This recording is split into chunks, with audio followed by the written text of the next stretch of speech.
Hello everyone. हाँ, स्वागत करती हूँ मैं आपका अपने चैनल अनिवा स्टडी पॉइंट में। आज का वीडियो अवेलेबल है द टॉपिक प्रेसिडेंट के ऊपर, राष्ट्रपति के ऊपर, और ये इंपॉर्टेंट है गवर्नमेंट एग्जाम्स के लिए। ठीक है, तो आपको हेल्प करेगा। और प्रेसिडेंट को लेकर क्वेश्चंस आते ही हैं कि प्रेसिडेंट क्या करते हैं और प्रेसिडेंट का क्या रोल है हमारे उसमें देश में। ठीक है, तो उसको लेकर ये वीडियो अवेलेबल है, तो आप देख सकते हैं, आपको हेल्प करेगा। ठीक है, फर्स्ट ऑफ ऑल प्रेसिडेंट होता क्या है, तो देखिए, जो प्रेसिडेंट होता है वो हेड होता है किसी भी यूनियन एग्जीक्यूटिव का, और इंडिया का फर्स्ट सिटीजन, किसी कंट्री का फर्स्ट सिटीजन वो माना जाता है। ठीक है, president is indirectly elected. President को इलेक्ट करने के लिए हम लोग इलेक्शंस नहीं करवाते हैं, उनका इलेक्शन जो होता है वो इनडायरेक्टली इलेक्टोरल कॉलेज के थ्रू होता है, जिसमें क्या होता है कि प्रोपोर्शनल रिप्रेजेंटेशन का सिस्टम लगाया जाता है और सिंगल ट्रांसफरेबल वोट होता है। उनको जो चुनने वाले लोग होते हैं वो लोकसभा के और राज्यसभा के एमएलए एमपीज होते हैं, जो वोट करके उनको सेलेक्ट कर रहे होते हैं। इलेक्टोरल कॉलेज फॉर प्रेसिडेंट जो होता है उसमें क्या कौन से लोग आते हैं, एक तो दोनों हाउसेज के लोग आते हैं, मतलब लोकसभा और राज्यसभा के जो लोग हैं वो चयन करते हैं। दूसरा, जो इलेक्टेड मेंबर्स हैं लेजिस्लेटिव असेंबली, जो स्टेट के विधानसभा होती है वहाँ के जो इलेक्टेड मेंबर्स हैं वो आएंगे, और जो यूनियन टेरिटरी है दिल्ली और पौंडीचेरी, वहाँ के जो लोग हैं वो वोट करते हैं। यूनियन टेरिटरीज के जो लोग लेजिस्लेटिव असेंबलीज में हैं या जो लोग इलेक्टेड हैं वो लोग वोट करते हैं। ठीक है, तो आगे बढ़ते हैं। देखिए, क्वालिफिकेशन क्या चाहिए होती है प्रेसिडेंट के लिए। देखिए, he should be citizen of India, India का सिटीजन होना चाहिए। He should have complete 35 year of age, 35 साल का वो इंसान होना चाहिए। आर्टिकल 58 जो है वो बताता है प्रेसिडेंट की क्वालिफिकेशंस के बारे में।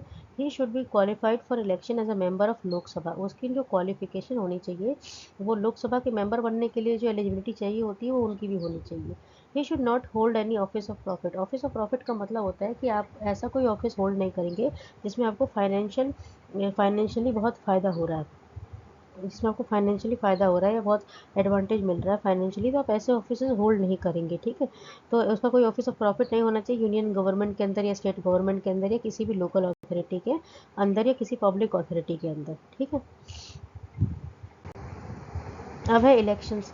प्रेसिडेंट के जो इलेक्शंस होते हैं वो किस हिसाब से होते हैं, तो आर्टिकल जो 54 है कॉन्स्टिट्यूशन में वो बात करता है इलेक्शन ऑफ प्रेसिडेंट की। जो प्रेसिडेंट है उसको इलेक्टोरल कॉलेज के थ्रू जो मेंबर्स हैं दोनों हाउसेस के वही इलेक्ट करते हैं।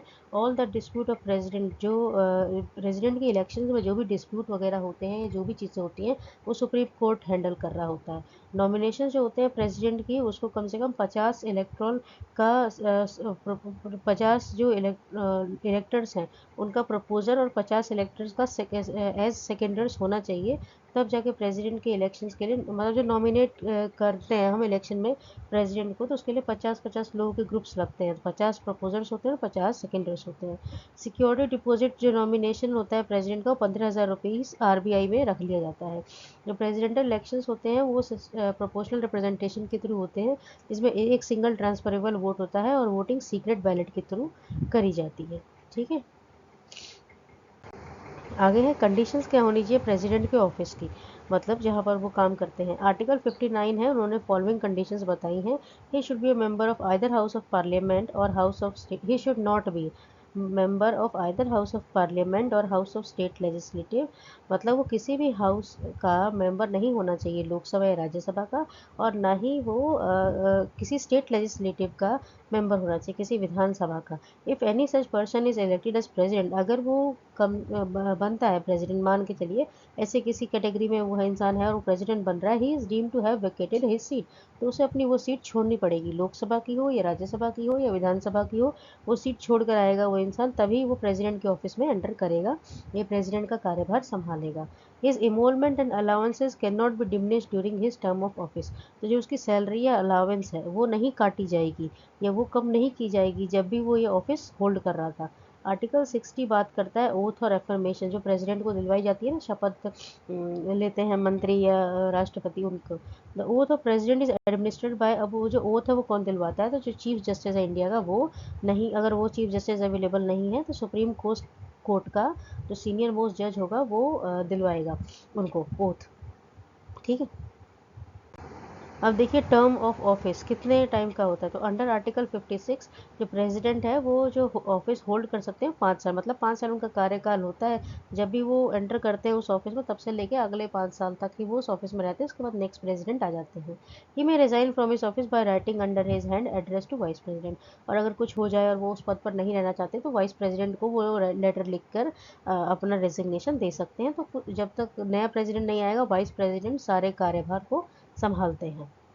ठीक है, आगे है इम्पीचमेंट। इम्पीचमेंट का मतलब होता है कि जैसे कोई बंदा है वो किसी पोस्ट पर है और उसने कुछ गलत किया है, मतलब कोई गलती हुई है उसके व्यवहार में या उसके कार्यकाल में, तो उसको इम्पीचमेंट बोलते हैं। तो अगर मान लीजिए प्रेसिडेंट ने कुछ ऐसा कर दिया है तो अंडर आर्टिकल 61 में लिखा गया है कि president can be impeach from office by violation of constitution. उनको ऑफिस से निकाला जा सकता है कब, अगर वो कॉन्स्टिट्यूशन के बनाए रूल रेगुलेशन को वायोलेट करते हैं, तो उल्लंघन करते हैं। तो impeachment can be initiated by, और जो इम्पीचमेंट है वो कोई भी हाउस ऑफ पार्लियामेंट, लोकसभा हो या राज्यसभा हो, वो मतलब वो अप्लाई कर सकते हैं कि इनको इम्पीच किया जाए, हटाया जाए। The resolution must be move after at least 14 day notice in writing. और 14 दिन पहले ही नोटिस देना होता है प्रेसिडेंट को कि हम आपको हटाने वाले हैं या आपके खिलाफ ऐसा कुछ देखा गया है। ठीक है, by not less than 1/4 the total member और house and pass by 2/3 of total membership. मतलब 1/4 जो मेंबर्स हैं उनका उस पर वो होना चाहिए, साइन होना चाहिए या उनका वोट होना चाहिए कि हाँ इन लोगों ने ऐसा किया है, ये इस प्रेसिडेंट ने ऐसा किया है। और 2/3 मेंबर जो टोटल मेंबरशिप उसमें 2/3 मेंबर्स राजी होने चाहिए कि हाँ प्रेसिडेंट को इम्पीच करना चाहिए या उनको उनके पद से हटा देना चाहिए क्योंकि उन्होंने कॉन्स्टिट्यूशन के रूल्स रेगुलेशन को वायलेट कर दिया है। अब आगे देखिए वैकेंसीज, जो प्रेसिडेंट के ऑफिस में जो वैकेंसीज हैं वो कैसे वो की जाती है। तो आर्टिकल 62 बात करता है कि जो प्रेसिडेंट के ऑफिस में वैकेंसी है वो किस कब कब होगी, कब ऑफिस खाली होता है। On the expiry of his tenure, जब 5 साल बाद वो सीट खाली करते हैं तब एकदम से वैकेंसीज होती है, तब तक एक में नया मेंबर चुन लिया जाता है। बाय हिज रेजिग्नेशन, अचानक से उन्होंने रिजाइन कर दिया तो ऑफिस खाली होगा। On his removal by process of impeachment, मान के चलिए उन्होंने कोई क्राइम कर दिया, उनका बिहेवियर सही नहीं था और लोगों ने वोट किया, लोकसभा और राज्यसभा और असेंबली वालों ने कि इनको हटाओ, तब वो ऑफिस खाली होगा। बाय हिज डेथ, अचानक से डेथ हो गई तो खाली हो जाता है। An election to fill the vacancy must be held before the expiry of his term. इसीलिए क्या होता है कि इलेक्शंस पहले ही करवा लिए जाते हैं, उनकी एक्सपायरी होने से, मतलब उनकी जो टेन्योर कंप्लीट होने से कुछ दिन पहले ही इलेक्शंस हो जाते हैं ताकि वो जो ऑफिस है वो खाली ना रहे। एक्चुअली मुझे कोल्ड है इसलिए मेरी आवाज़ थोड़ी सी आपको डिस्टर्ब लग रही होगी। अब देखिए फंक्शंस क्या होते हैं प्रेसिडेंट की, तो बहुत सारे फंक्शन परफॉर्म करते हैं। देखिए पहला है डिक्लेयर इमरजेंसी ड्यूरिंग क्राइसिस। कोई भी क्राइसिस हो, जैसे फाइनेंशियल क्राइसिस हैं लगते हैं या वॉर लग जाती है दूसरे देश से हमारी, तो उस टाइम पर जो इमरजेंसी अनाउंसमेंट होता है वो प्रेसिडेंट करते हैं। Appoint chief of defence forces, defence forces हैं आर्मी वगैरह है, उनके चीफ को सेलेक्ट प्रेसिडेंट करते हैं। अपॉइंट जजेस of high court and supreme court, supreme court के और हाई कोर्ट के जो जजेस हैं, जो सीनियर मोस्ट जजेस हैं, उनकी अपॉइंटमेंट भी प्रेसिडेंट करते हैं। Appoint governor and chief election commissioner, तो चीफ इलेक्शन कमिश्नर जो इलेक्शन का पूरा प्रोसेस हैंडल कर रहे हैं, और गवर्नर जो स्टेट के राज्यपाल होते हैं उनको भी अपॉइंट प्रेसिडेंट ही करते हैं। Appoint the prime minister and council of minister, prime minister को सेलेक्ट करना, और जो मिनिस्टर की पूरा मंत्रिमंडल होता है ना जिसमें सारे मिनिस्टर्स आते हैं, फॉर एग्जांपल जो भी रूलिंग पार्टी के मेन मेंबर्स हैं तो उनको भी प्रेसिडेंट ही अपॉइंट करते हैं। Sign the bill approve by parliament, जब लोकसभा में कोई बिल आता है और राज्यसभा में बिल होता है तो बिल जब फाइनल हो जाता है उसको साइन भी यही करते हैं। Dissolve the Lok Sabha before the tenure get over, अगर इनका मन हो तो ये लोकसभा को भंग भी कर सकते हैं उसका साल कंप्लीट हुए होने से पहले ही। Summon and prorogue the session of the parliament, ठीक है, और कई बार सम्मन देना या प्रोगोक देना का काम भी इनका होता है। और इनको पार्डन का भी राइट मिला हुआ है, जैसे किसी ने कोई क्राइम किया है और वो इनके पास चिट्ठी वगैरह लिखता है कि मुझे माफ़ी चाहिए, ये मुझे एक जीवन का जीने का और मौका दिया जाए, तो इनके पास ये अधिकार भी होता है कि किसी की सज़ा कम करवा सकते हैं, किसी को माफ़ करवा सकते हैं।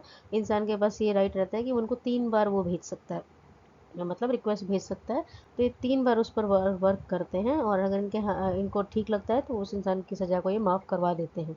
लेकिन कई बार ऐसा देखा गया कि तीसरी बार में भी अगर इन्होंने रिजेक्ट कर दिया तो उस इंसान को सज़ा मिलनी कंपलसरी है, वो मिलेगी ही। ऐसा एक केस में देखा गया था अभी 2016-15 में, एक रेप केस हुआ था, काफ़ी फेमस था वो, और उसमें जो वो थे क्रिमिनल्स थे, उन्होंने हर एक कोर्ट में वो भेज कर अपील कर करके टाइम को खींचा, उनको उनको फांसी मिलनी थी, तो उन्होंने प्रेसिडेंट के पास भी भेजा था, तो प्रेसिडेंट ने तीसरी बार में भी उनके रिक्वेस्ट को एक्सेप्ट नहीं किया और उन सब लोगों को फांसी दे दी गई थी। ठीक है, तो प्रेसिडेंट के पास पार्डन पॉलिसी भी होती है, मतलब माफ़ करने की, लेकिन माफ़ करने लायक होगा तभी करेंगे। आगे इमरजेंसी पावर क्या होती है प्रेसिडेंट की। तो जो इंडिया का प्रेसिडेंट है वो प्रेसिडेंट है वो इमरजेंसी लगा सकता है, 3 कंडीशंस में लगाता है। पहला, नेशनल इमरजेंसी आर्टिकल 352 के अंदर होता है। ये तब होता है जैसे कोई वॉर छिड़ गई, इंडिया चाइना की छिड़ गई, इंडिया पाकिस्तान की छिड़ गई, तो बाहर से हमले हो रहे हैं, एक्सटर्नल एग्रेशन, और फौजी आपस में लड़ रहे हैं, तो ये नेशनल इमरजेंसी अनाउंस कर देते हैं, तो सारी एक्टिविटीज़ को एकदम से स्लो डाउन किया जाता है। कॉन्स्टिट्यूशनल इमरजेंसी आर्टिकल 356 की बात है, ये तब होता है जब अराइजिंग आउट ऑफ कोई कॉन्स्टिट्यूशनल मशीनरी है, कोई सिस्टम है या कोई रूल रेगुलेशन है, वो एकदम से फेल हो गया, तब प्रेसिडेंट रूल लग जाता है, जिसको हम कॉन्स्टिट्यूशनल इमरजेंसी बोलते हैं। ठीक है, तो इनका फिर रूल चलता है, इनके हिसाब से पूरा देश चलेगा। फाइनेंशियल इमरजेंसी आर्टिकल 360 में आता है, arising out of threat to financial stability. इनको लगता है कि इंडिया में बहुत ज़्यादा कर्जा, या किसी भी देश में बहुत ज़्यादा कर्जा हो गया है, फाइनेंशियली कि देश स्टेबल नहीं है, इकोनॉमी बिल्कुल वो हो रही है डिस्टर्ब, तो फाइनेंशियल इमरजेंसी लगाई जाती है। ठीक है, तो अभी तक हमारे देश में नहीं लगी है फाइनेंशियल इमरजेंसी, नेशनल इमरजेंसी लग चुकी है,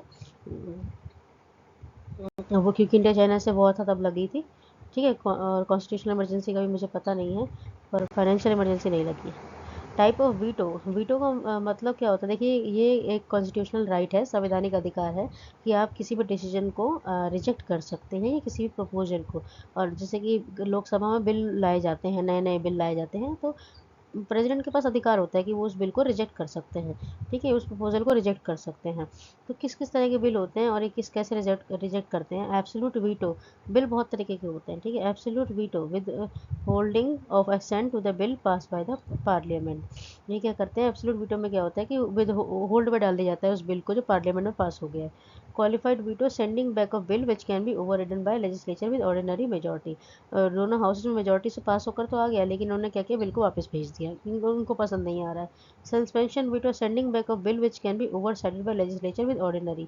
विधानसभा में भी ऑर्डिनरी मेजोरिटी से बिल पास हो गया, लेकिन उन्होंने क्या किया, उस बिल को वापस भेजा है।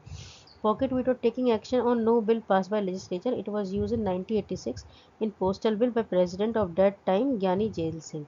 तो देखिए जो भी बिल पास हुआ है उस पर इनका कोई एक्शन नहीं हुआ, जो विधानसभा ने उसको पास तो करी, पर इन्होंने कोई एक्शन नहीं दिया, उस पर साइन ही नहीं किए। 1986 में ऐसा हुआ था, पोस्टल बिल आया था और ज्ञानी जेल सिंह उस टाइम पर प्रेसिडेंट थे, तो उन्होंने ऐसा किया था कि उस पर कोई एक्शन ही नहीं लिया उस बिल पर। ठीक है, तो ये वीटो होता है।